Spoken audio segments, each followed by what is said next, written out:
అప్పుల బాధలు వెంటాడుతున్నాయా? అయితే 6 JVR వారి జాతిరత్నాలు ధరించండి. హాయ్, వెల్కమ్ టు మనం టీవీ. నేను మీ మనోజ్. మీషో చాలామంది గృహిణులు, సాఫ్ట్వేర్ వాళ్ళు కూడా వాళ్ళు వీళ్ళని తేడా అసలు ఏం లేదు. సో పర్టికులర్గా మీషోని టార్గెట్ చేస్తూ ఉంటారు. మీషోలోనే ఎక్కువ వాళ్ళ కలెక్షన్స్ కావచ్చు, వాటిని సేవ్ చేసుకొని వాళ్ళ దగ్గర డబ్బులు ఉన్నప్పుడు కొనుగోలు చేస్తూ ఉంటారు. చాలామంది ఇటు అర్బన్ ఏరియాస్లో కావచ్చు, ఇటు రూరల్ ఏరియాస్లో కావచ్చు. మరి ఎందుకు మీషోలో కంపేర్ అమెజాన్, ఫ్లిప్కార్ట్, మింత్రా కావచ్చు ఇలాంటి వాటికన్నా ఇక్కడ మీషోలో ఎందుకు తక్కువగా వస్తాయనే దానికి కొన్ని రీజన్స్ మనం తెలుసుకుందాం.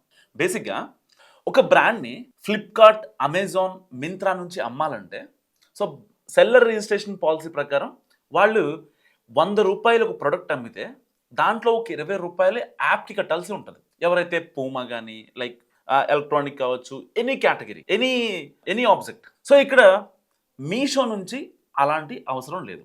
మీషో ఏ వస్తువు అమ్మినా అక్కడ దానికి మీషోలో ఆ యొక్క 20 రూపీస్ అనే మార్జిన్ ఏదైతే ఉందో కస్టమర్ మీద ఎక్స్ట్రా పడే అవకాశం లేదు. అండ్ ఇంకోటి ఏంటంటే ఫ్లిప్కార్ట్, అమెజాన్, మింత్రాలో పెద్ద పెద్ద బ్రాండ్లు ఉంటాయి. సో ఆ పెద్ద పెద్ద బ్రాండ్లకి బ్రాండింగ్ కూడా చేస్తారు వాళ్ళు. సో దానికి ఆ బ్రాండింగ్కి అయ్యే ఖర్చును కూడా మన మీద వేస్తారు. ఆబ్వియస్లీ ఆ విషయం మనకు తెలియదు. కానీ ఇక్కడ మీషోకి వచ్చేసరికి పెద్ద పెద్ద బ్రాండ్స్ ఉండవు.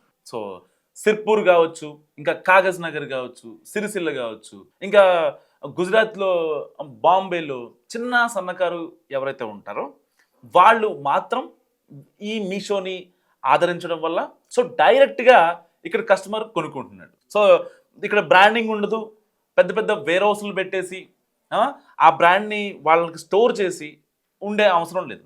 ఇప్పుడు సపోజ్ పూమా కావచ్చు, శాంసంగ్ కావచ్చు, లేకపోతే కొన్ని పెద్ద పెద్ద ఎంఎన్సీలు ఉంటాయి కదా. సో వాళ్ళ ప్రొడక్ట్స్ని అమ్మడానికి పెట్టేవాళ్ళు ఎవరైతే ఉంటారో వాళ్ళు కొన్ని వేర్ హౌస్లు మెయింటైన్ చేస్తూ ఉంటారు. వేర్ హౌస్లు మెయింటైన్ చేస్తూ సో వాళ్ళ ప్రొడక్ట్ని వెంటనే కస్టమర్కి వెళ్ళేలాగా, రీచ్ అయ్యేలాగా వాళ్ళు చూసుకుంటూ ఉంటారు. ఇలాంటి నేపథ్యంలో ఏం జరుగుతుందంటే ఇక్కడ మీషోకి అలాంటి అవసరం లేదు. సో ఆ యొక్క వేర్ హౌస్ని మెయింటైన్ చేయాల్సిన అవసరం మీషోకి అసలు లేదు. అండ్ మీషోకి ఎవరైతే కస్టమర్లుగా ఉంటారో లేకపోతే వెండర్స్గా ఉంటారో వాళ్ళకి అంతకన్నా లేదు. కాబట్టి ఇక్కడ ఏం జరుగుద్ది, ఈ 3 రీజన్స్ వల్ల, ఒకటి బ్రాండింగ్, ఇంకొకటి ఈ లాజిస్టిక్ ఏదైతే వేర్ హౌస్లు ఉంటాయో వాటిని మెయింటైన్ చేయాల్సిన అవసరం లేదు. అండ్ ఇక్కడ అమ్మేటప్పుడు అయితే మార్జిన్ ఉందో ఆ మార్జిన్ కూడా మీషో అసలు భరించదు. మీషో 1 రూపాయి కూడా తీసుకోదు. మరి మీషోకి ఎలా వస్తుంది అంటే సో దానికి వచ్చే యాడ్స్ని బట్టి వాళ్ళు డబ్బులు గెయిన్ చేస్తూ ఉంటారు. ఇది ఒక బిజినెస్ స్ట్రాటజిక్స్ అనమాట. దీని వెనక కొంతమంది ఐఐటియన్స్ ఉన్నారనమాట. సో దానివల్ల ఈ యాప్ మరింత ప్రాచుర్యంలోకి వెళ్తుంది. సో ఇప్పటిదాకా చాలామంది ఎందుకు మీషోలో తక్కువ ధరలకి వస్తాయంటే ఇదే రీజన్.